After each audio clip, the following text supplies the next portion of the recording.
get the details. As a first problem, it is very easy to solve. You know that it is not linear in nature, the open circuit curve. However, the short circuit characteristics curve is always linear because you have a, irrespective of field current, you have equally or like a sizable amount of demagnetizing element produced by the armature current, and therefore the resultant element in the machine is always very small to it is not any way to create any kind of saturation, and therefore you have always have a linear curve. So what you should do, you should scale up this current to find out the amount of short circuit current at 2.3 ampere, and then you should divide the phase voltage. This is line voltage, you have to divide it by root 3 to find out the phase voltage, and then you have to divide the uh, current by the short circuit current to get the synchronous impedance. Do remember, this will give you only the magnitude of the synchronous impedance. You will not get any information about the angle of the synchronous impedance. As I promised, I will show you how to write the answer. So here it goes. You have to, for a proper writing, you should write all these steps. Like this is only a sketch of solution. In a proper writing answer, you should also write that the open circuit characteristics is not linear.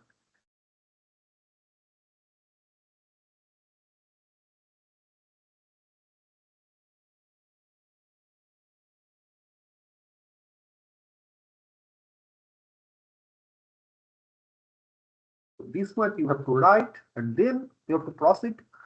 Uh, why you are going for short circuit and you use this formula.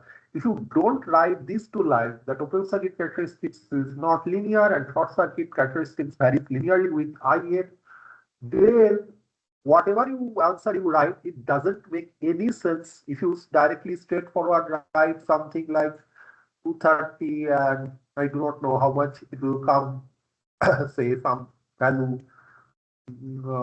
Perhaps you will get some value around 1.5, around 15 point some value you will get, and you directly write down the answer. This is not acceptable because this way you are not showing any understanding of electrical machine. It may happen that you have, like I will interpret it that you copied it from some of your friends. So in order to make the answer look like an original answer, you have to provide the justification. Problem 2 is very simple. There is nothing to discuss. Let me go to problem 3. Before going to problem 3, let us read out the statement first. A three-phase, two-pole, 1 MVA, 11 kV, 50 Hz turbo alternator has 48 armature slots with 8 conductors per slot.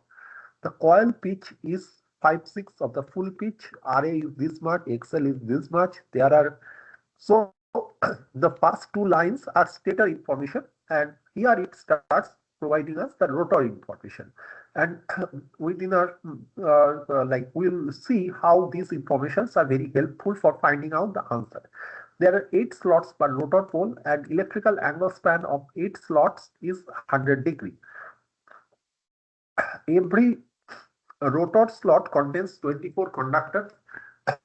So whenever you get this kind of information, you have to understand that what does it reveal.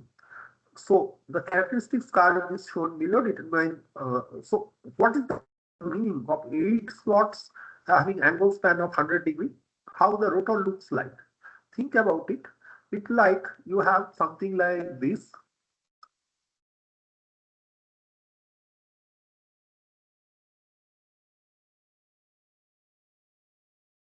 The rotor, where the rotor slots are like this.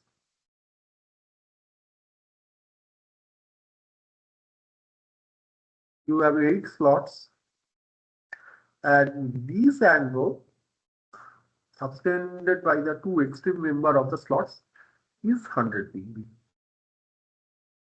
right? This is our rotor. So that sort of visualization is needed to answer that question. Now the first part, it is purely for our stator. Now how this rotor is important to us. See how we should proceed. First, let us have a look of this answer. For both cases, you have to calculate the magnitude of per phase rotating MMA. Do note that rotating MMA is not time varying in magnitude, therefore its RMS value is average value into peak value produced by stator winding. We can use this formula, the RMS value of per phase current, and calculate the winding factor. If the conductor per slot is given, then the number of conductor in C and S is equal to number of stator slots and number of stator conductor per phase is NPH. So this is how things are happening here. So what you need to do, it is the number of turns per phase. What you need to find out, you have to find out the number of turns per phase. This is very important number. How you should find out? Here NC is the what? Total number of conductor. Suppose NC is in our case, how much is our NC? Let us have a look. NC is okay. What we are doing for? We are doing for both for stator as well as for rotor. For stator, what we have for stator, we have this 48 armature slots with 8 conductors per slot. So you must understand what is your 48. 48 is the like S is equal to 48 and NC is equal to 8, right? And number of stator slots and number of stator slots and number of stator phase. So here, how many phase we have? 3. So it is a formula written in a generalized manner. So you will get this. However, the rotor carries the DC current, so we have to use a different formula for that. Do remember here this IPH is the like I don't know whether I have mentioned it somewhere. Yeah, this is very, very important. Don't forget IPH is the RMS value of the phase current. That is very important. I'm not going to discuss how all this like formation is coming, but this is not the phase current. Then it will be sorry RMS value of the phase current. Then you will have some different expression. Also, you have this, so you get these kind of things. So the basic idea here is that we have our armature reactions. We know armature current. So the whole thing, this whole thing A can be written as something that is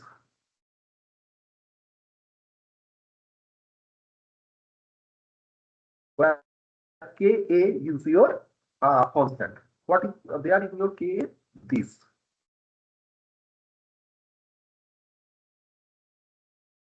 All these three things put together, you will give you your K into the phase current will give you the armature action.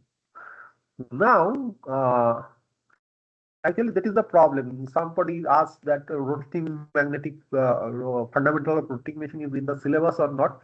It is difficult for us to say because all this understanding comes from there. It is not come from writing a book that is published in Mars or in Jupiter. It will come from here only. So it is not rocket science, but if you just try to compete it, like try to solve the problem overnight and think that you will get even pass marks, then it's very difficult. I'm sorry to say. I do not know whether it will hurt you or not, but I'm sorry. It has to be the case. Okay. Now, the coil pitch is 5/6. Okay. And already the winding distribution is clear to us. So what you need to do, you have to find out the, like, you have to find out also that KWS. From that, you have to find out this also. Yeah, everything is given.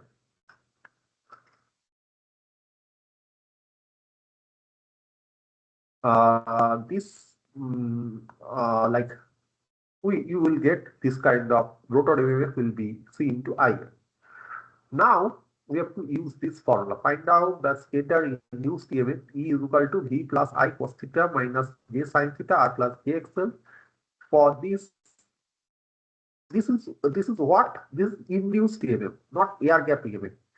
Try to find out the corresponding field current from the table. This will give you FR and in IF scale. So what we need to do, we have our just a minute, we have our this value of E will get, and then we have to find out the magnitude of this. Say you get your FR, and then you see from where on this line you have to consider, obviously don't consider the zero power factor line, you have to consider this line where you will get your that particular value. Because as I said, in a machine only one EMF acts, that is the resultant EMF. No matter how you see it mathematically, that you have field excitation EMF, you have armature EMF, and then but inside machine is resultant EMF. So in terms of resultant EMF, for this you have to find out for this particular value of E, how much will be the FR. So basically, if you have some E here, then for that you have to find out the corresponding value of FR. Okay, but this will give you IF. So how can you find out from IF? How can you find out FR? You will find out from IF. You will find out. So basically, we can write from E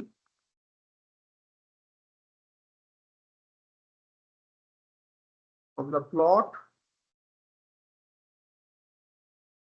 Will get IF, and from IF using this formula we will get that, sorry, not this formula, pardon me, this IF will get the IF, that is the amount of EMF required to this will give you FR in IF scale. Okay, now what is the meaning of IF? Who is doing that IF? Right, like that means this EMF is equivalent to, listen to very carefully, in loading condition, the induced EMF is having exactly same amount that could be produced by an open circuit machine with some value of IF. Here, whatever you find out, this you are finding out from which graph? From open circuit plot, from OCC you are finding out. So basically this E, although this E is due to FR, right? This is FR is what? FR is equal to F plus A. However, here the key things that now you are thinking that this FR is due to some field current. So you have to find out how much, this is due to some IF, and for that IF you have to find out FR.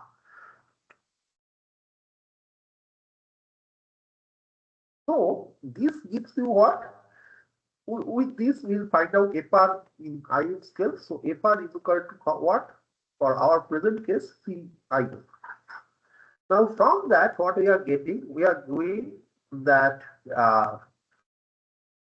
F naught or F whatever or FF whatever you have used, that is equal to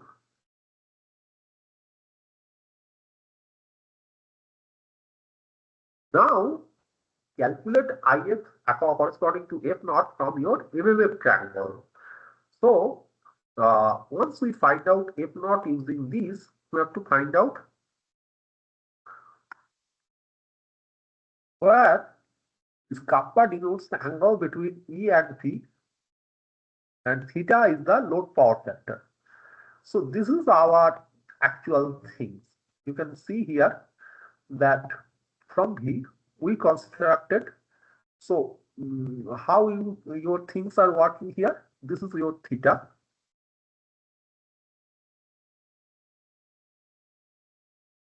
This is your theta. This you could construct using E is equal to V plus I cos theta minus K sin theta.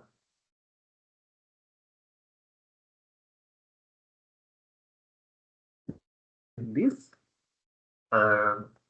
sorry, not little mistake here, not XL, rather XL.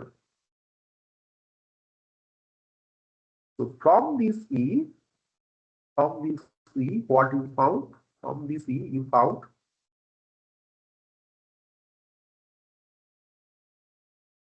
from where you found it out. Again, I'm repeating myself, from OCC card. So whenever you are finding it out from this OCC card, basically you are assuming that this OCC card, say you have your value somewhere here. That means what? If you find it somewhere here, that indicates the corresponding current required IN, and since this is OCC card, so that gives us the flexibility to like, since you are managing it from OCC, although again and again I'm telling you, E is due to FR, that is the resultant, but since you are designing this IN from OCC card, so for this you can calculate FR as if the resultant EMF is produced by the solely the rotor field excitation current during open circuit condition. So that gives you FRC IN. That gives you the option to use this formula. So using this, you find out FR. Now you can calculate A. This much, there is a little mistake. This should be AIPH, or like what you can do, like or this you can also do, like if you want to convert everything in terms of IM, then you have to convert that to also in armature scale in IM also. That is also the same thing. And finally, you have to find out this. Once we find out F naught, so let us take the solution. We found out V naught phase, I phase. Then we find out that Z phase, it is 29 ohm. We found out R. We find out this 2.9 ohm. So our E coming out to be, that is proportional to FR. So this E line is this value. So why we are taking line voltage? Because our open circuit characteristics was studied in line voltage test. So from this E line, we find out this FR. So the question that you should understand that while solving the problem, you first write down these steps, the philosophy. Until now, you may not expect such a lengthy problem in your a part of it you can expect in your semester question also. But if this A, B, C steps are not written and you start from here, in my assessment you will get a big 0. So please keep it in your mind. Okay, now with this, what we are doing here, we find out FR. Now FR, see here what we are doing, FR is equal to 176. So basically we are finding out the proportionality constant C. So once we get this C, then this C will give us a benefit. Like what? See, this C we are using, how we got 3061. 3061 we got for our armature MMF magnitude somewhere. Yes, here it is that 3061 is our armature embedded magnitude.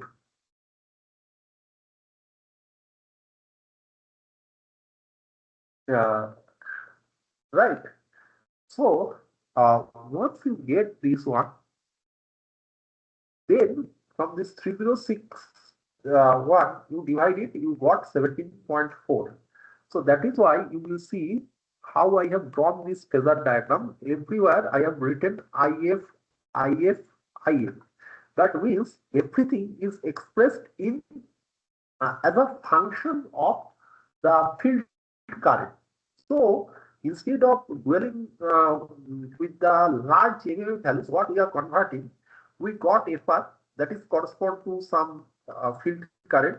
From that we find out a proportionality constant, because you know here our main object, main assumption, or like the assumption on which this entire analysis hinges upon is the linear behavior of our magnetic circuit. Although it is not linear, and that gives us a kind of pessimistic value of regulation, but a pessimistic estimation of regulation. But here we approach, we consider that linearity, and we convert this armature reaction also in that manner in terms of IA. So all this side of this triangle, this side is some IF, right? CIF, this side, so all these sides are like IF. So how we got this IF? This IF, this side IF is this IF is FR by C. Let it be IFR. Otherwise, we will get confused. This side be IFA. We got it the A by C. And once we get these two current, we will get some current here. Let it be IF naught. What we will do, we will go to again to that OCP plot, and this IF naught will see where this IF naught will get, and then from this graph we will get our E naught, the line voltage, right? So we do that, we get this, and finally we find it out that H naught is equal to this much for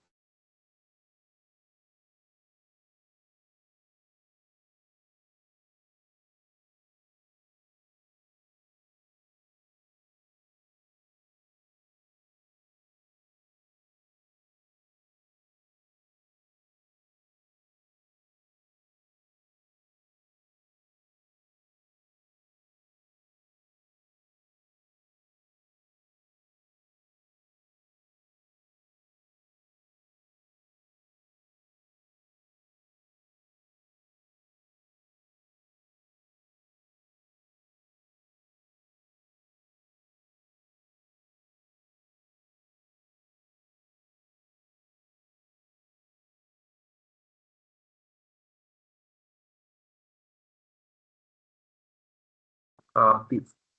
So here what we will do,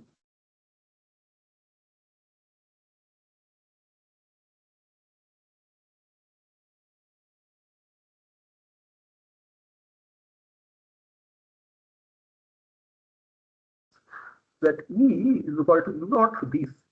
So what I could write here is not in this problem, although I saw few people copied it from their seniors, and there is no harm that there is a good bonding between you and your senior, but I wish that you understand the basic philosophy, and that was missing. Here, the approach is a synchronous generator supplies rated power at 0.8 PF lagging, RA this, XL this, find out the possible terminal voltage in case of practical loss. So here that rated power means the power is P is equal to 1 per unit, as well as the current is given 0.8 PF lagging. So what, instead of dwelling with directly with the voltage current, we can involve or the power in our derivation. So instead of doing this, what I did, I write I cos theta is equal to P by V. Okay. So then what we find out how these things are coming. Somebody wrote this. This, if you directly wrote this, then will not give you any marks. What you need to do, you have to express it. How? Let me show you that this, what is your I cos theta?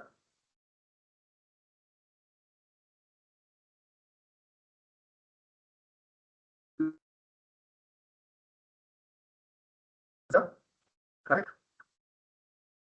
Now, uh, how you can write this E naught in terms of this PV? See, we can write this as if like this E naught, we can think that this is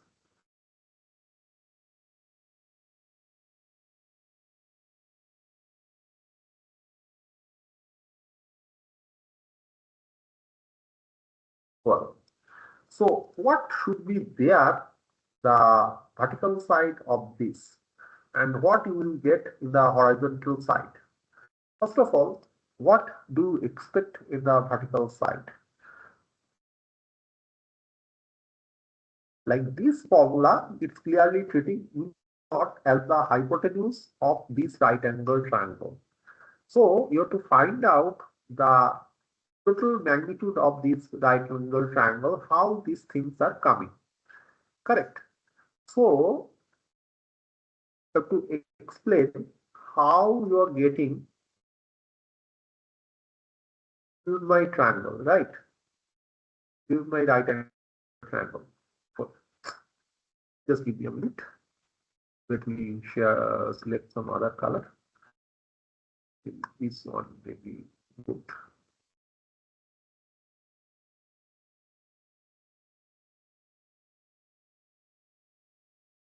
Okay. So what is your projection? If we see this small triangle, what is there in the small triangle? Small triangle is something like this.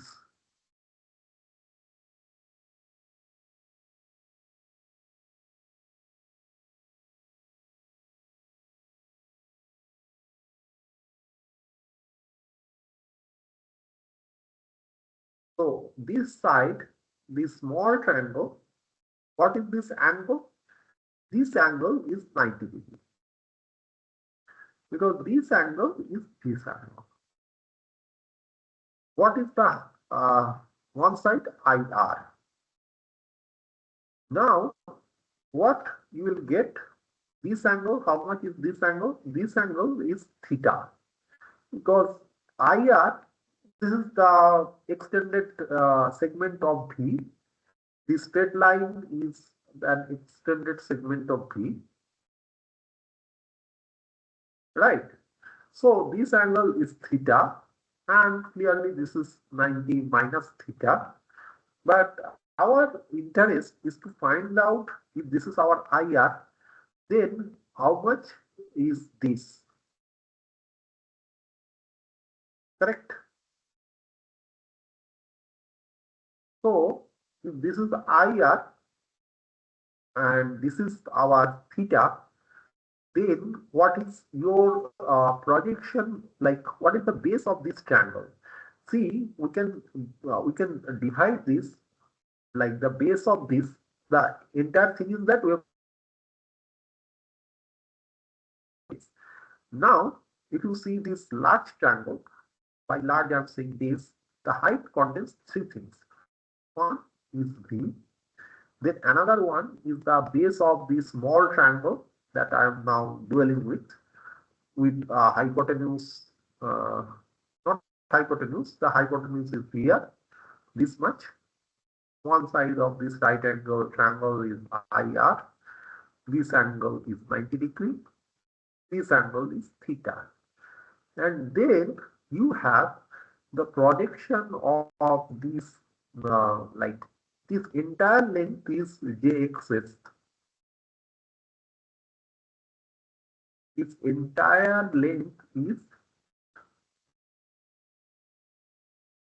in a simple sentence, it is xs. The entire length is xs.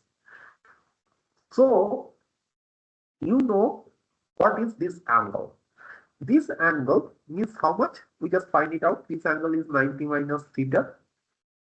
So this angle is also 90 minus theta. So once we find out these two sides, then that will make our things very easy for us.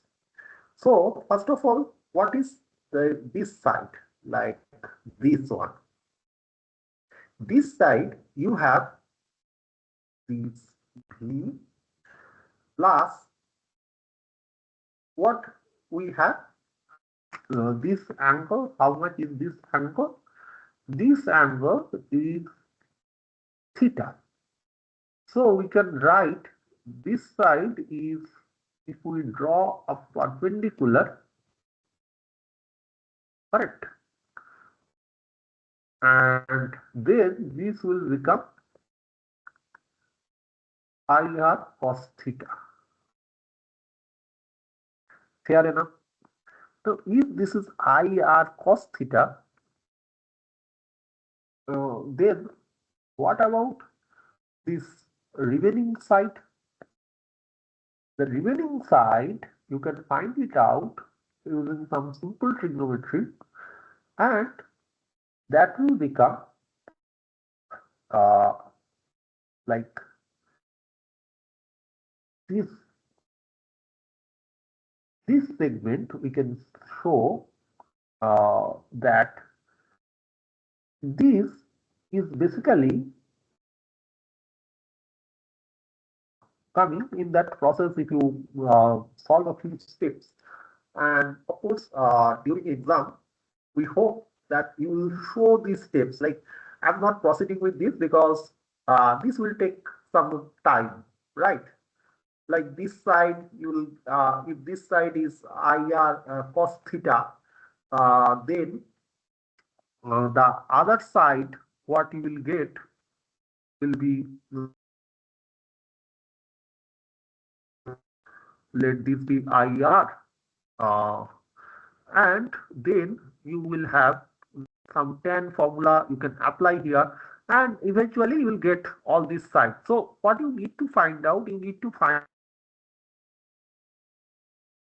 and you have to justify that how this equation is coming. So you do that basic level of trigonometry and show us. Then you can find out this quadratic equation. Otherwise, if you directly write this, I will consider you have copied it from somewhere else. You have to express this like this: E naught V plus I cos theta R plus J xs.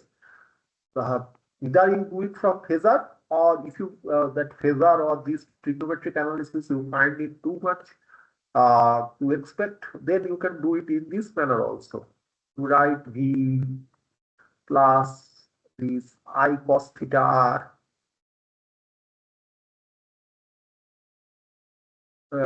Uh, okay, let me show the other approach. Perhaps that would be a bit, you will find it a bit easier for you.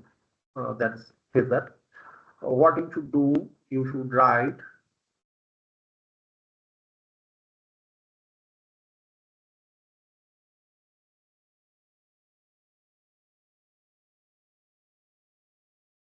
optima I sin theta xs minus j, uh, sorry,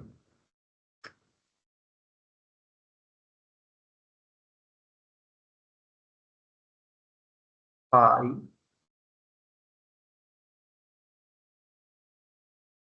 r sin theta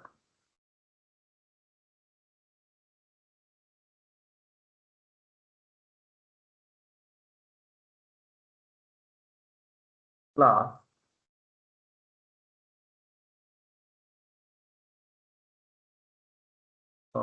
let it be minus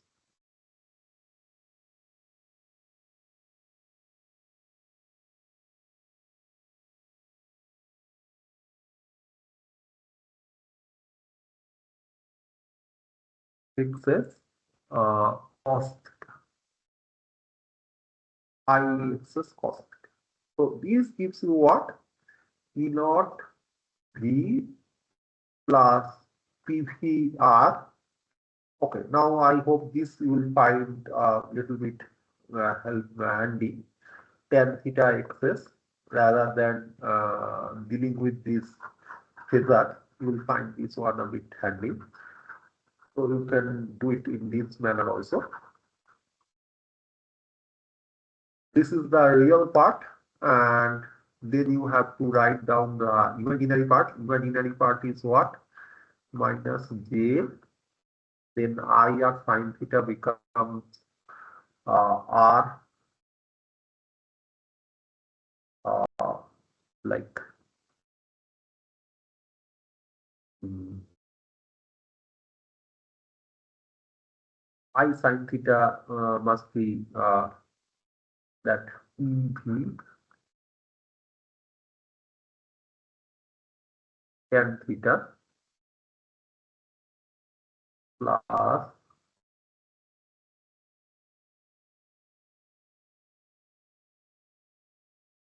EV tan theta minus that will become EV excess.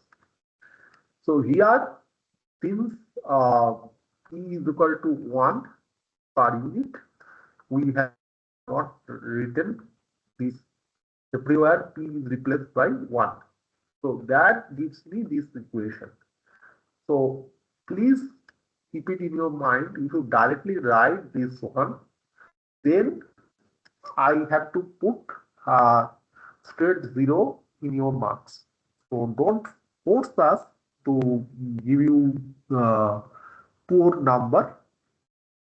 We want you score good marks. So keep that in your mind, right? Where is that?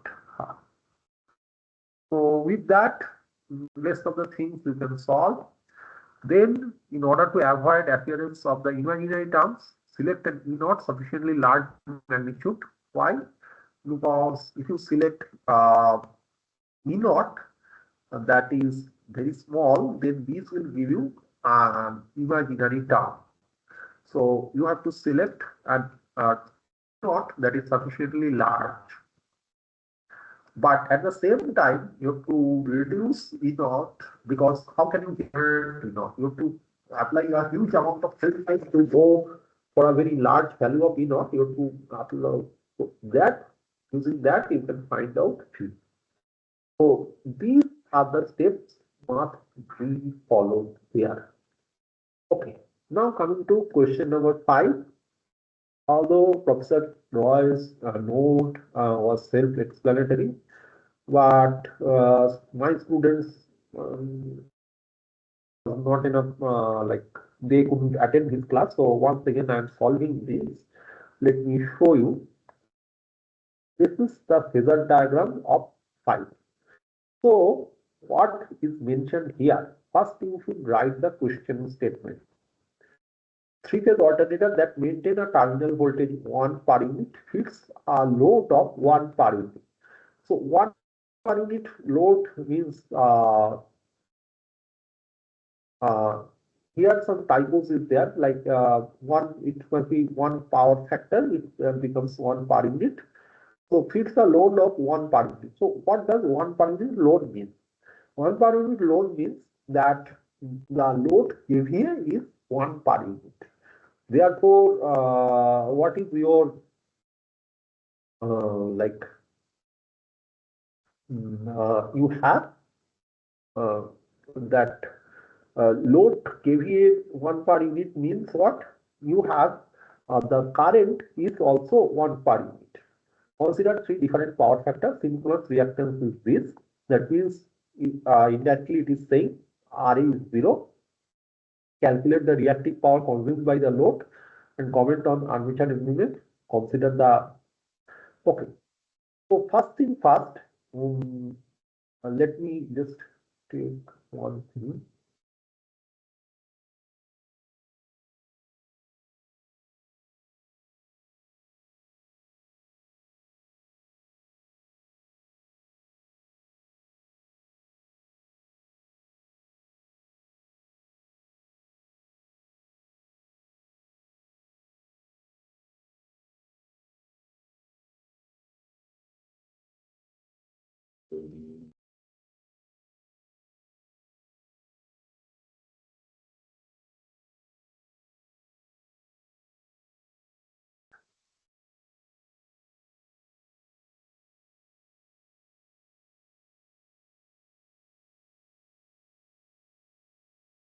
Okay.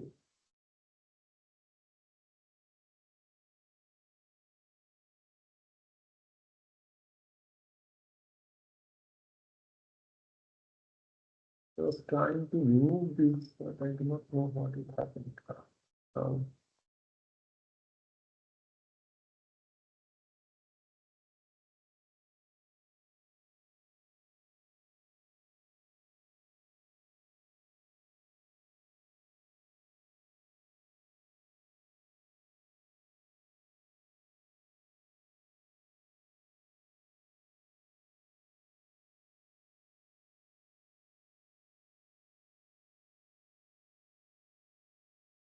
So this is our problem statement. First of all, please note that here, uh, this is very simple problem. Like I do not know why people always get confused.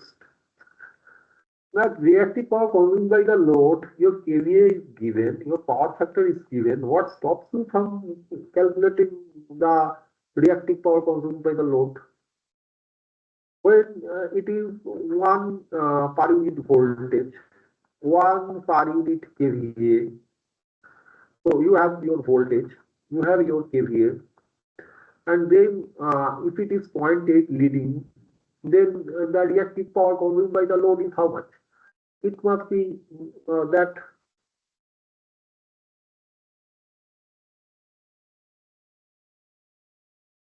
that much will give you probably 0.6 will be the amount of like reactive power consumed by the load. When the load is leading, it will consume leading reactive power. When the load is lagging, it will consume lagging reactive power. That's it. What this makes it such a like big research problem? I do not understand because your simple thing one is uh, uh, like partial basis vi cos theta, another one is vi sin theta. So keep it simple, you will get the solution. Why are you like such a? Then another rocket science things like suddenly I mean, this counter top becomes a big deal. I do not know why. The counter torque experienced by the prime mover. First of all, here as Ra is 0, then what we can say the power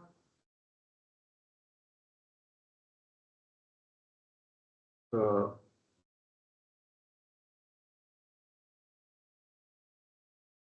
if Ra is 0, then what we can say that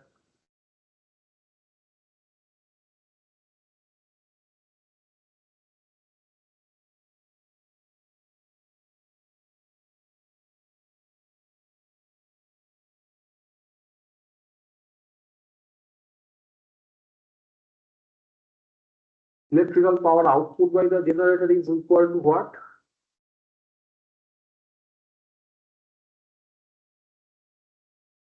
Mechanical power converted to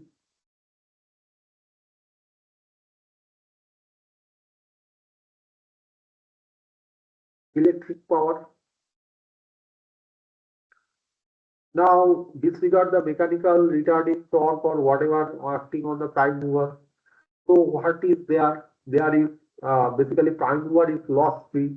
So this becomes mechanical power converted to electrical power becomes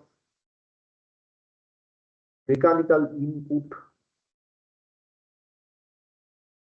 If I say go and read basic school level physics, you will find my comment very sarcastic. You will find me as a will you would love to paint me in a very like poor light. But see, these if you do not understand these basic things, who will understand this? I don't know. So once you have this mechanical input, you find the mechanical input. Then what is your counter torque? It's simple Newton's third law. To apply Newton's third law, whatever like amount of torque exerted by the prime mover, the same amount of counter torque it must like act there. Otherwise,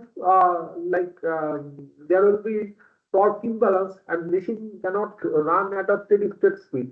When machine is running at a steady state speed, then uh, like torque exerted by the prime mover must be equal to torque counter torque, and that makes your j d square theta d square is equal to 0. Otherwise, it is not steady state. There will be speed variation. So that means this is equal to what?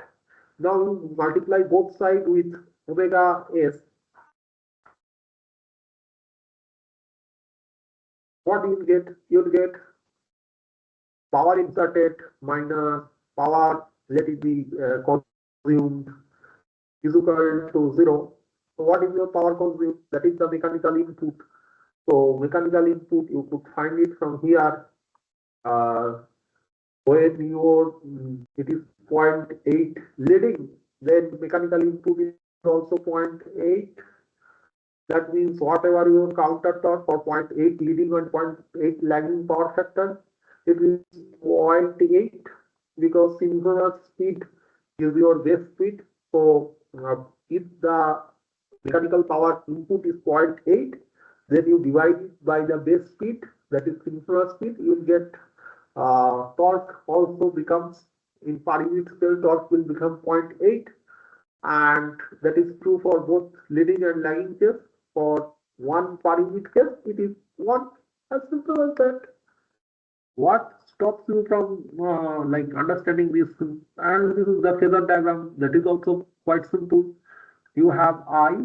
Just let me draw the I once again. One I got deleted. So we have our I.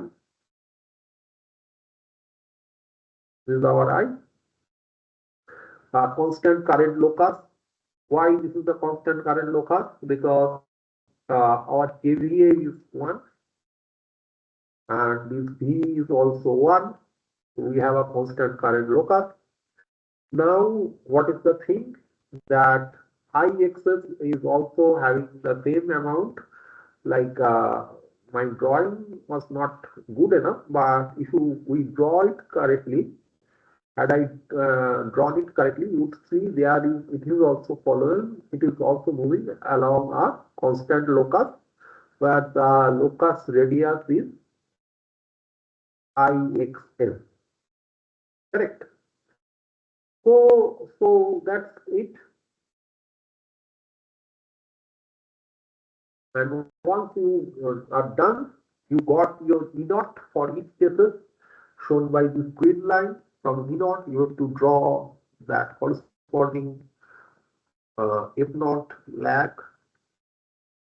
This is our F naught UPF. This is our F naught lead. And accordingly, depending on the current direction, you have to draw armature lag, armature UPS, and armature lead. It is obvious that armature reaction magnitude will always remain same, but their orientation will vary as the orientation of our circuit. Sorry, the current. So that's something very simple thing you should understand. Now let us come into that second problem. Second problem, everything is same. Just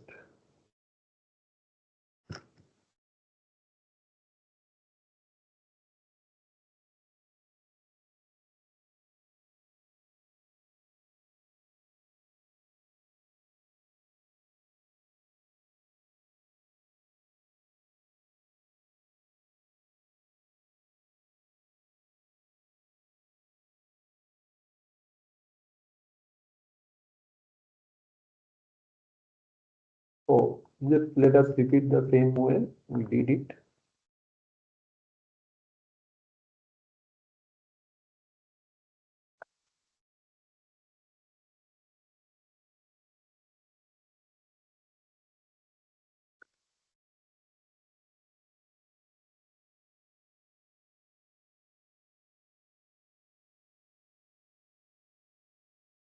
So here the problem is almost same. Only you have the direct access. But do note here also your R is 0. Therefore, whatever the same logic, I just deleted it. Whatever logic I applied there, everything is applicable here.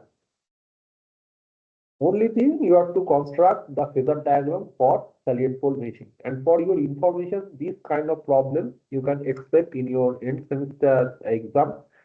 The understanding of this problem may not be in exact form, but the understanding of the problem will surely help you while solving the question. So you got again different value of E naught, lead, E naught UPF, E naught E naught lead, E naught lag, and E naught UPF.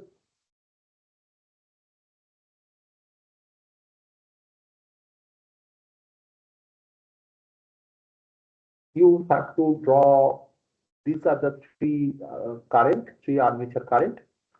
We can again draw that constant current look like of I is equal to 1 per unit. These are the angles, and then for I we have to find out the like this red IQ and red ID is for lag. So this red IQ, red ID are for lagging component of the current, right? But do note that in reality, ID, IQ, and they are corresponding AD and AQ, they don't exist in reality. In reality, what exists, that is your A. We discussed a lot during our class discussion, so please keep that in your mind. Well, now coming to the things, the idea that how we are getting this whole thing. First, let me show you the construction of and V magnitude is also constant. This magnitude of V, this is constant. Now, for when we have this current of IQ, since R is 0, from the T, what is our equation? E naught is equal to V plus JIDXD plus JIQXQ. So once you have this, you have to draw JIDXD. How to draw JID? I use red color to for your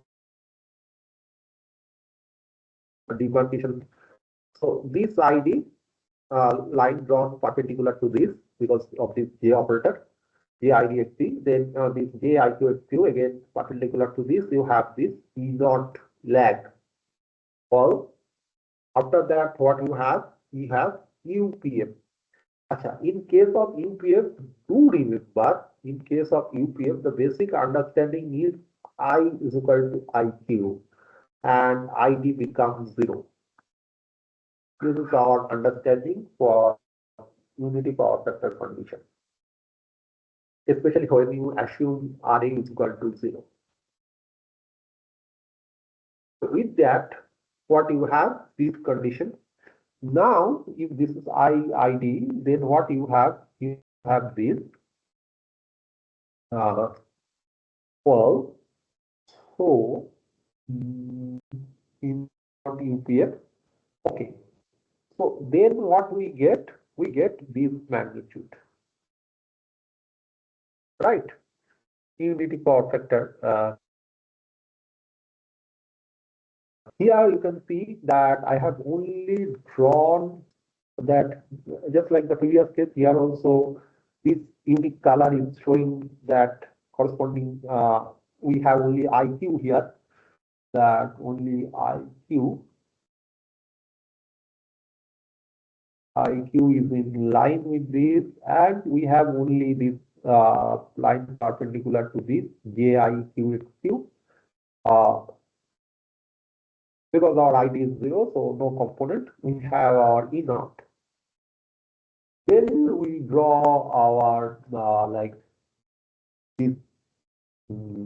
For leading case, we have this, and for leading case, you can see we have our ID.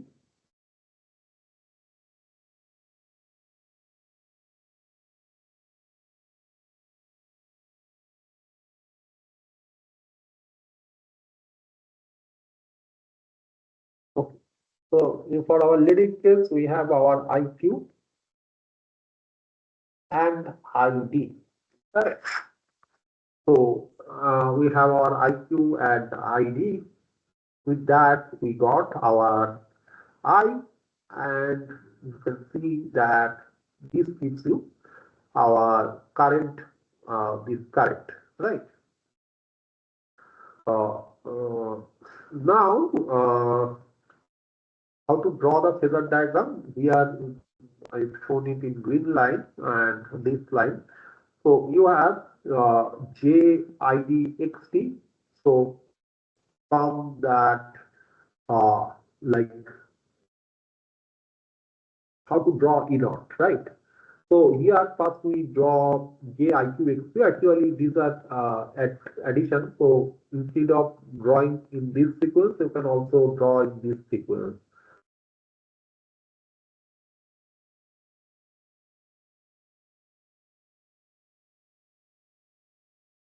So that gives you this E naught. Correct. So with that, you have this phasor diagram. One thing I would like to mention here that you should understand that three-phase alternator, Salient pole alternator, actually this tricks you should apply to solve your like class test problem. If we see that, let me show you. When you have V and I, these are two are in phase, right? When you have, this is IUPF, then what you have that I is equal to your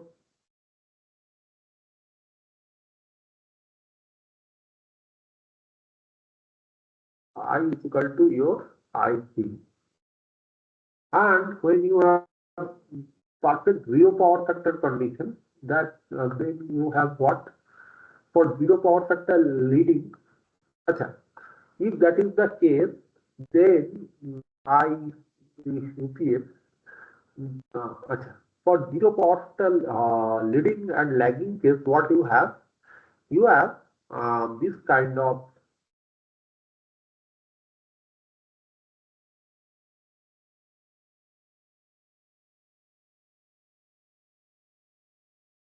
this is leading current, this is lagging current.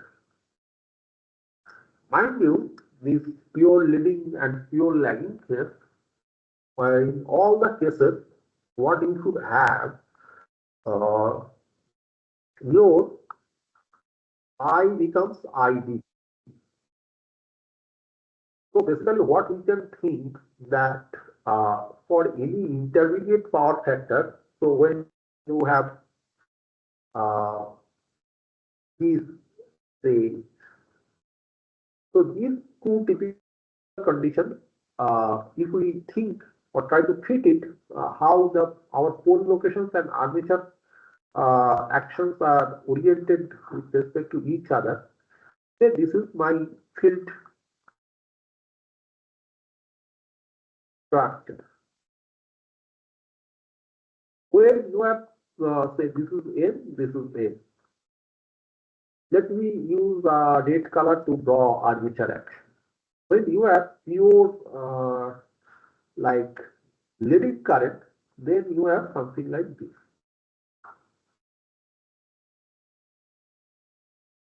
When you have pure lagging current, your armature action looks like this.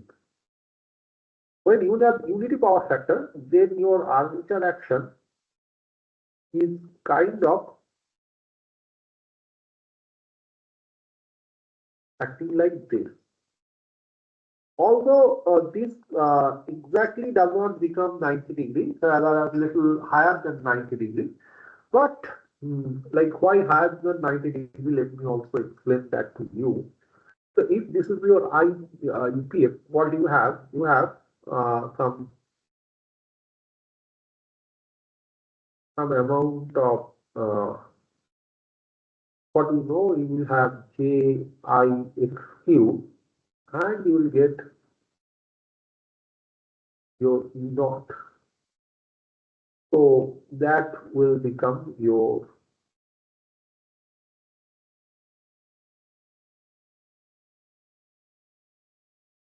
if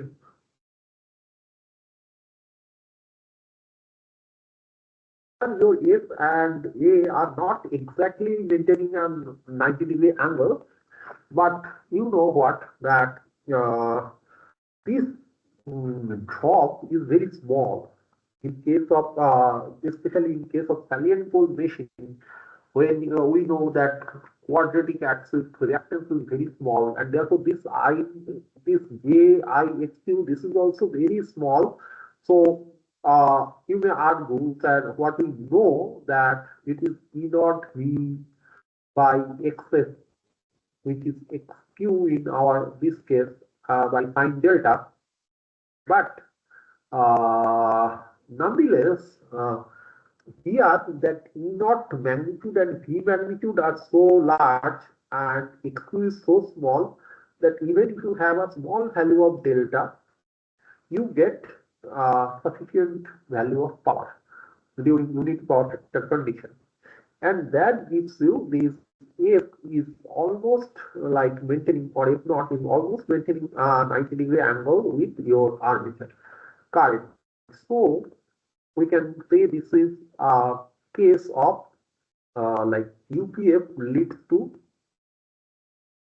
cross magnetization.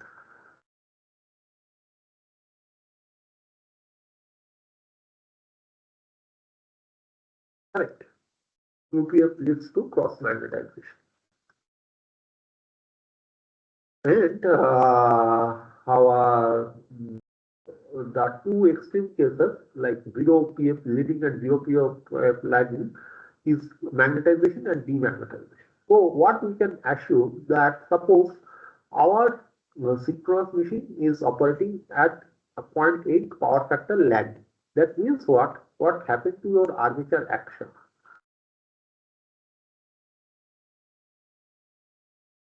So this is your field orientation. Your armature current will be, sorry, armature MMF will be aligned like this.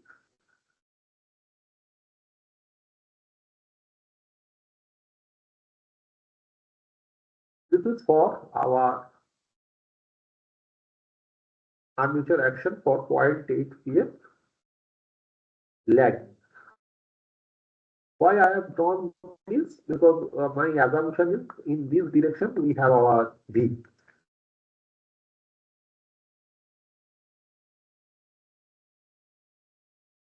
Hope you can argue that like our in this direction we have our E naught and that V will be little bit of shifted, but for the time being, let us consider that the angle between E naught and V are not very large, and we have that V and E naught almost aligned, and like this is just for a simplifying assumption.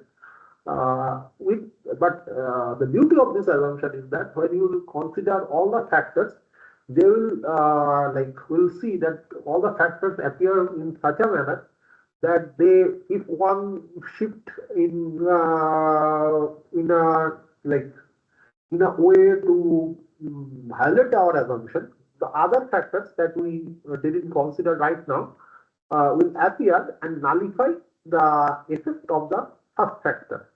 So when you consider all the factors together, the way they appear, it's kind of something which I am telling you. So this is some, yes. And then when you have 0.8 power factor leading case, then also you have something, the armature reaction. You will find that armature reaction will be symmetrical.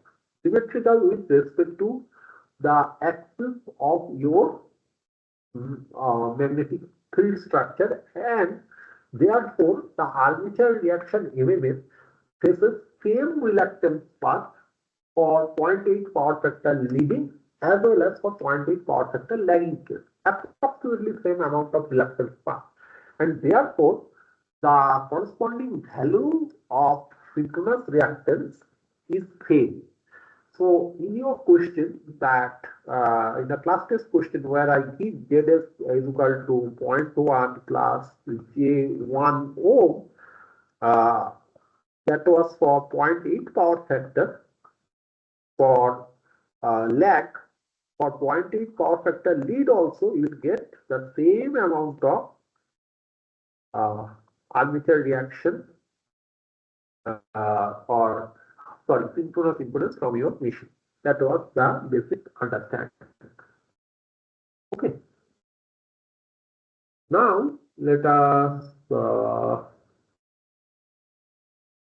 discuss this problem. Now this problem you can exactly be discussed in the same way that we discussed in our previous problem. Here also these two information you should use to like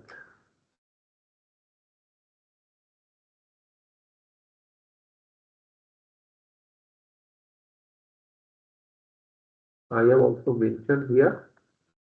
Solve in line with problem 3. So how it should be solved?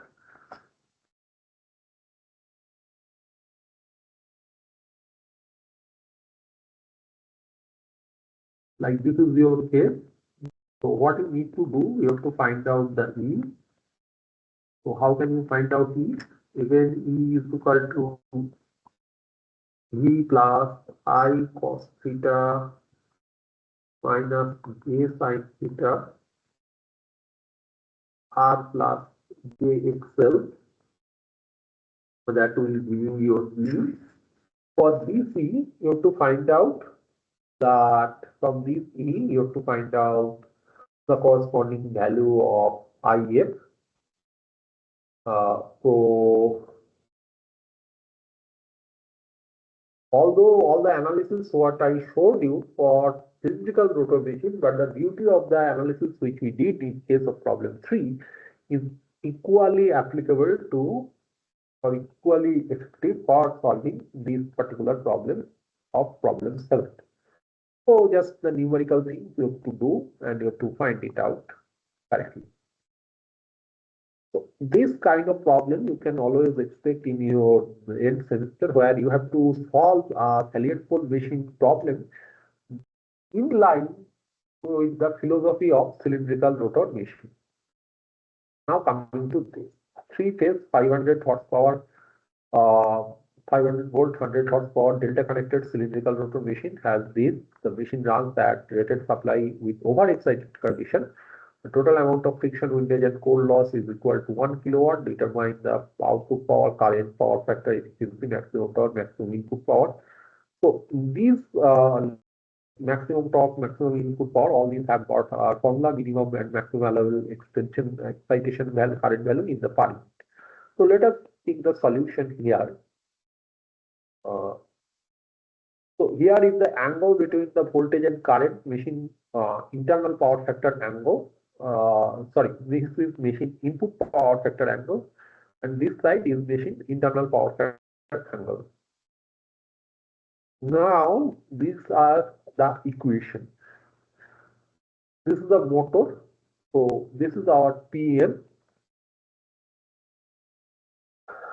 We cannot apply the simple formula of that delta, although this is a cylindrical rotor machine, but delta is equal to 90 degrees. That formula is not applicable here because that formula is only applicable when you have the synchronous impedance is purely reactance in nature. But as soon as you have a little bit of resistance, you cannot directly apply that formula. So which formula you should rely upon? That is this one. Correct. So this is the formula on which you should rely.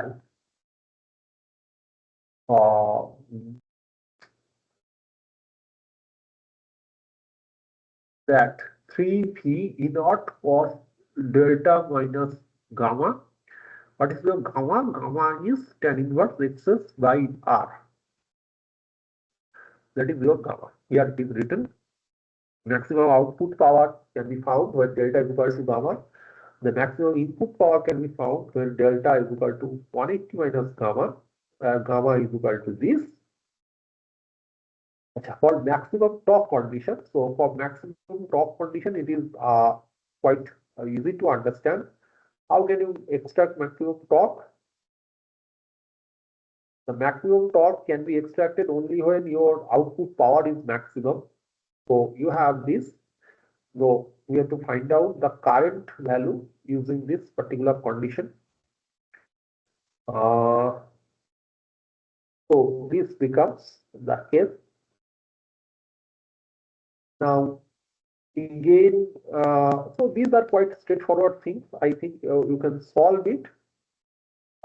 If you are not able to solve, I don't think whether it will give me. It seems it will redirect you to this particular case. Yeah, here.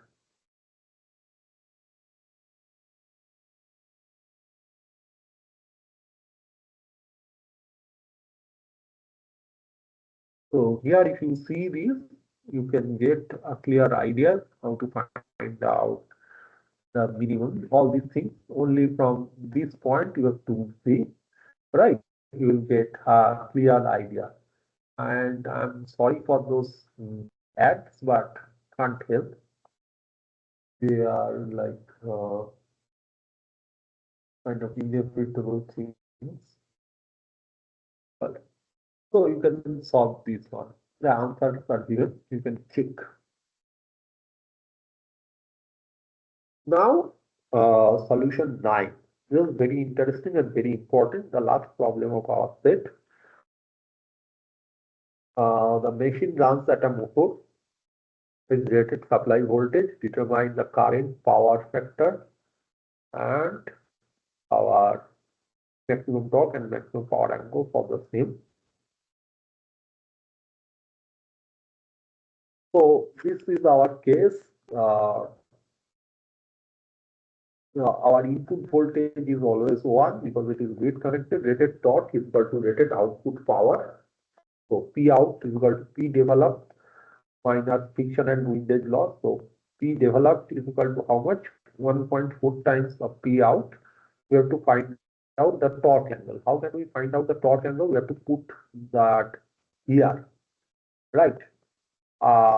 E naught is mentioned here. E naught is 1.32.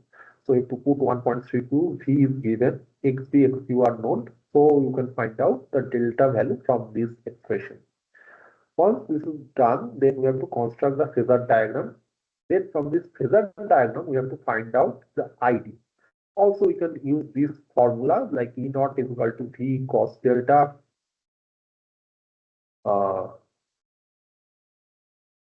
plus IDXT. Then we have to find out the internal power angle, that is the angle between our E naught and our I. This you can also find out using cos inverse of IQ by I, but this cos in IQ is not known to us, so we have to stick to ID. So to use this formula, once we find it out, then we have to calculate the power factor theta. Theta is what? Theta is internal power factor angle minus load angle. So that gives us the load power factor. So we'll find out the kind of power consumed by our machine. And here power developed is equal to power consumed because armature resistance is not mentioned. If any value of armature resistance is mentioned here, then you have to add that with your P developed to find out the like power factor. So how that would modify your case? In that case, your this whole thing will be modified in this manner.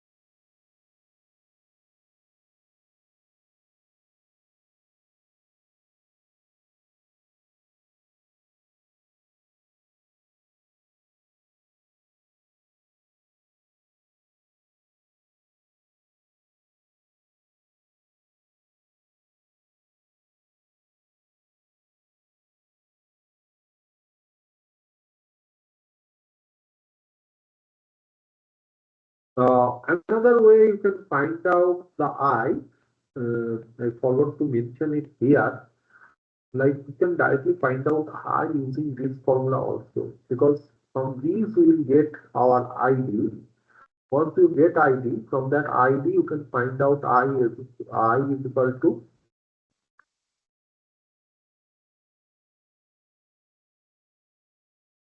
sorry, sorry,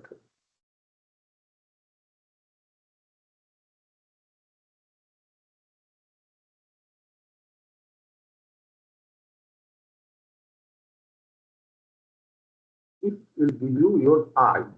But once you get I, then you'll find out the cos theta. So this like otherwise here you will have too many variables like I and cos theta both are variables. But if you do this, that will give you I, and then you can use this to find out the power factor. Correct. So you got all the things. Now part B.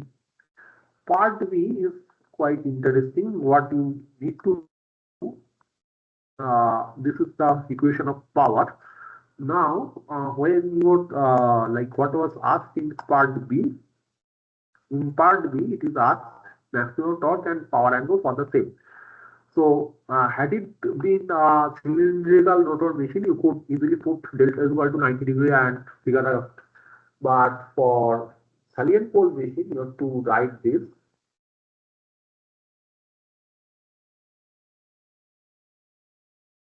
to solve this case, and that will lead you to some cases. Fortunately, here V is equal to 1, so we can get rid of this V. So, what we have our E naught by XT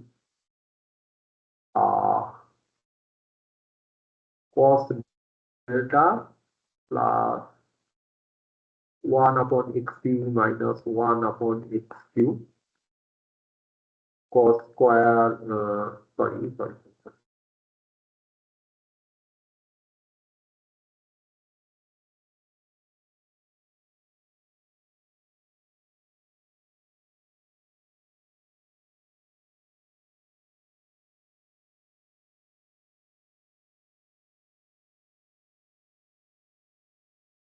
So from these, you have to solve xt, xq are given. You have to find out this value of delta that makes this equation 0. So you have to find out delta from this. And part C, that asks how to the maximum reluctance torque. So maximum reluctance torque you can exert when your delta is equal to 45 degrees. So that is also a principle that we use in synchronous RM, syn RM machine that we use in or like Tesla engineers used in their electric vehicle car. That is a very interesting phenomenon, that how to maintain 45-degree angle so you get maximum reluctance torque in your electric vehicle. Okay, so hope you understand things. Wish you good luck.